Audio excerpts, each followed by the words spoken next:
Hi hello ಎಲ್ಲರಿಗೂ welcome back to my channel Lalitha vlogs. ಇವತ್ತು ನಾನು ತುಂಬ ರುಚಿಯಾಗಿರುವಂತಹ ಚಿಕನ್ ಸಾರು ಹೇಗೆ ಮಾಡೋದು ಅಂತ ಹೇಳ್ಕೊಡ್ತಾ ಇದ್ದೀನಿ. ಇದು ತುಂಬ ರುಚಿಯಾಗಿರುತ್ತೆ, ಮುದ್ದೆಗೂ ಅನ್ನಕ್ಕೂ ಅಂತೂ ಒಳ್ಳೆ ಕಾಂಬಿನೇಷನ್. ಇದು ನೀವು ಮನೇಲಿ ಒಂದ್ಸತಿ ಟ್ರೈ ಮಾಡಿ ನೋಡಿ. ಹಾಗಾದರೆ ಹೇಗೆ ಮಾಡೋದು ಅಂತ ನೋಡ್ಕೊಂಬರೋಣ. ಅದಕ್ಕಿಂತ ಮುಂಚೆ ನನ್ನ ಚಾನಲ್ಗೆ ಸಬ್ಸ್ಕ್ರೈಬರ್ ಆಗಿ ಪಕ್ಕದಲ್ಲಿರೋ ಬೆಲ್ ಐಕನ್ನ ಕ್ಲಿಕ್ ಮಾಡಿ, ಹಾಗೆ ನಿಮ್ಮ ಫ್ರೆಂಡ್ಸ್ ಆ್ಯಂಡ್ ಫ್ಯಾಮಿಲಿಗೆ ಶೇರ್ ಮಾಡಿ. ಹಾಗಿದ್ರೆ ಈ ರೆಸಿಪಿನ ಮಾಡಿಬಿಡೋಣವಾ. ಫಸ್ಟು ಒಲೆ ಹತ್ತಿಸ್ಕೊಂಡು ಒಂದು ಪಾತ್ರೆ ಇಟ್ಕೊಳ್ಳಿ. ಒಂದು 2ರಿಂದ 3 ಸ್ಪೂನ್ ಎಣ್ಣೆ ಹಾಕ್ಕೊಳ್ಳಿ. ಅದಕ್ಕೆ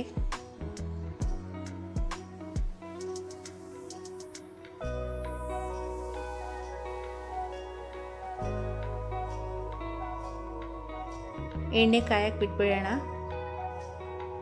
ಎಣ್ಣೆ ಕಾದಾಗಿದೆ. ಒಂದು ಈರುಳ್ಳಿನ ಹೆಚ್ಚಿಟ್ಕೊಂಡಿದ್ದೀನಿ, ಅದನ್ನು ಹಾಕ್ತಾ ಇದ್ದೀನಿ. ಇದಕ್ಕೆ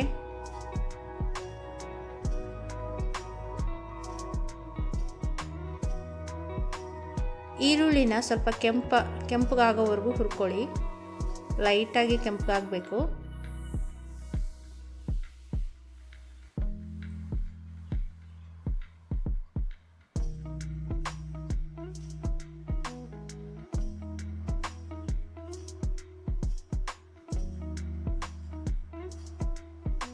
ಕೆಂಪಗಾಗಿದೆ ನೋಡಿ. ಇವಾಗ ಇದಕ್ಕೆ 1 kg ಚಿಕನ್ನ ಉಪ್ಪು ಅರಿಶಿನ ಹಾಕಿ ತೊಳೆದಿಟ್ಕೊಂಡಿದ್ದೀನಿ. ಅದನ್ನು ಇದಕ್ಕೆ ಹಾಕ್ತಾ ಇದ್ದೀನಿ. ಇವಾಗ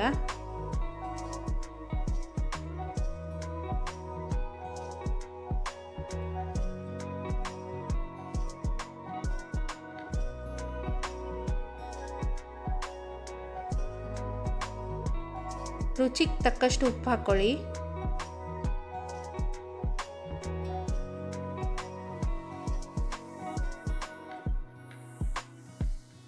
ಒಂದು ಅರ್ಧ ಸ್ಪೂನಷ್ಟು ಅರಶಿನ ಪುಡಿ ಹಾಕ್ಕೊಳ್ಳಿ. ಇದಕ್ಕೆ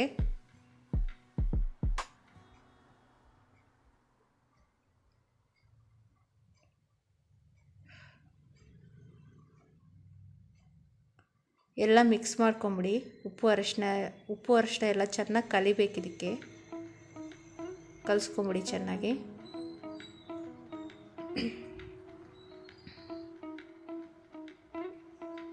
ಕಲ್ತಿದ್ದಾಗಿದೆ. ಇವಾಗ ಮಸಾಲೆ ರೆಡಿ ಮಾಡ್ಕೊಂಬಂದ್ಬಿಡೋಣ ಬನ್ನಿ. ಒಂದು ಜಾರ್ಗೆ ಒಂದು ಅರ್ಧ ಹೋಳಷ್ಟು ಕಾಯಿ ತುರಿ ಹಾಕ್ಕೊಂಡಿದ್ದೀನಿ.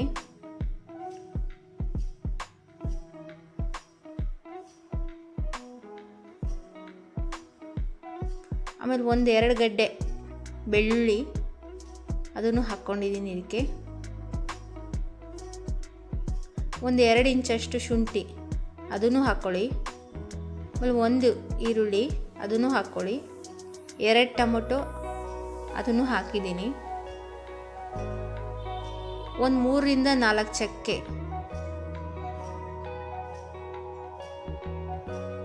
ಒಂದು 4ರಿಂದ 5 ಲವಂಗ, 1 ಏಲಕ್ಕಿ ಎಲ್ಲ ಹಾಕ್ಕೊಳ್ಳಿ ಇದಕ್ಕೆ. ಆಮೇಲೆ 3 ಸ್ಪೂನ್ ಧನಿಯಾ ಪುಡಿ ಹಾಕ್ಕೊಂಡಿದ್ದೀನಿ. 1 ಹಿಡಿಯಷ್ಟು ಕೊತ್ತಂಬರಿ ಸೊಪ್ಪು ಕೂಡ ಹಾಕ್ಕೊಳ್ಳಿ. ಆ ಕ್ಲಿಪ್ ಎಲ್ಲ ಮಿಸ್ ಆಗ್ಬಿಡ್ತು. ಇವಾಗ ರುಬ್ಕೊಂಬಂದ್ಬಿಡೋಣ ಬನ್ನಿ. ಈಗ ನೀರು ಬಿಟ್ಕೊಂಡಿದೆ ಚಿಕನ್ನು ನೋಡಿ. ಈ ನೀರೆಲ್ಲ ಡ್ರೈ ಆಗಬೇಕು ಇವಾಗ.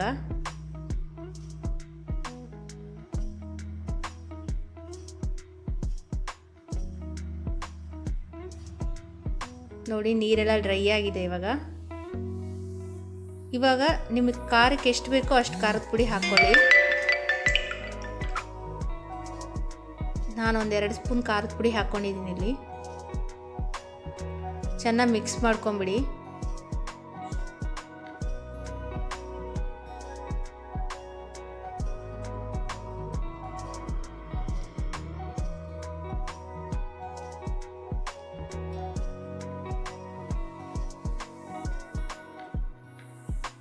ನೋಡಿ ಚೆನ್ನಾಗಿ ಮಿಕ್ಸ್ ಆಗಿದೆ.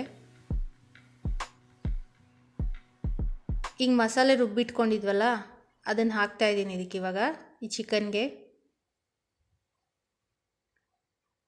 ಇದು ಚೆನ್ನಾಗಿ ಕಲಿಸ್ಕೊಂಬಿಡಿ.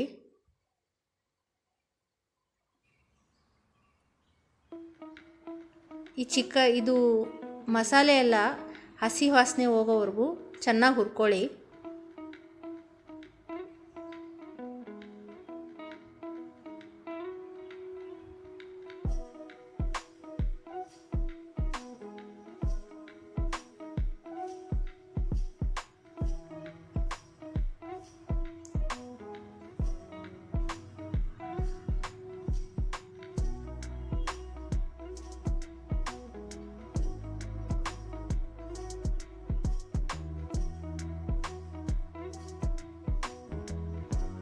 ಈಗ ಹುರಿದಾಗಿದೆ, ಚೆನ್ನಾಗಿ ಹಸಿ ವಾಸನೆ ಎಲ್ಲ ಹೋಗಿದೆ.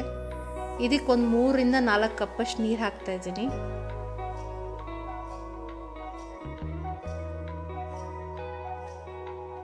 ಒಂದು ಸತಿ ಮಿಕ್ಸ್ ಮಾಡ್ಕೊಂಬಿಡಿ. ಒಂದು ಸತಿ ಟೇಸ್ಟ್ ನೋಡ್ಕೊಳ್ಳಿ. ನಿಮಗೆ ಉಪ್ಪು ಸ್ವಲ್ಪ ಕಡಿಮೆ ಇದ್ದಂಗೆ ಅನಿಸಿದರೆ ಒಂದು ಸ್ವಲ್ಪ ಉಪ್ಪು ಹಾಕ್ಕೊಳ್ಳಿ.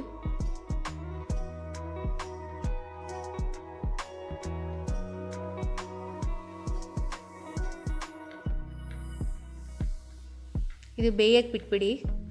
ನೋಡಿ ಹೇಗೆ ಬೇಯ್ತಾ ಇದೆ.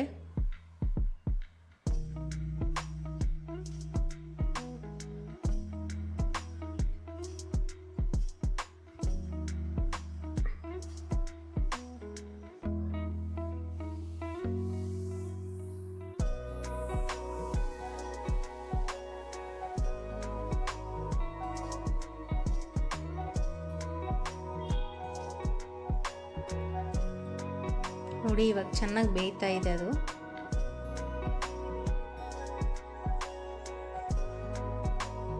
ಅದು ಮಸಾಲೆ ನೀರಿದೆಯಲ್ಲ ಚೆನ್ನಾಗಿ ಬೇಯಬೇಕು.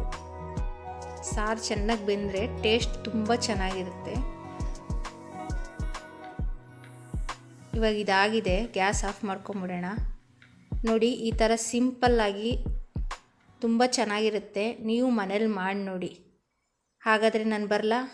Thanks for watching.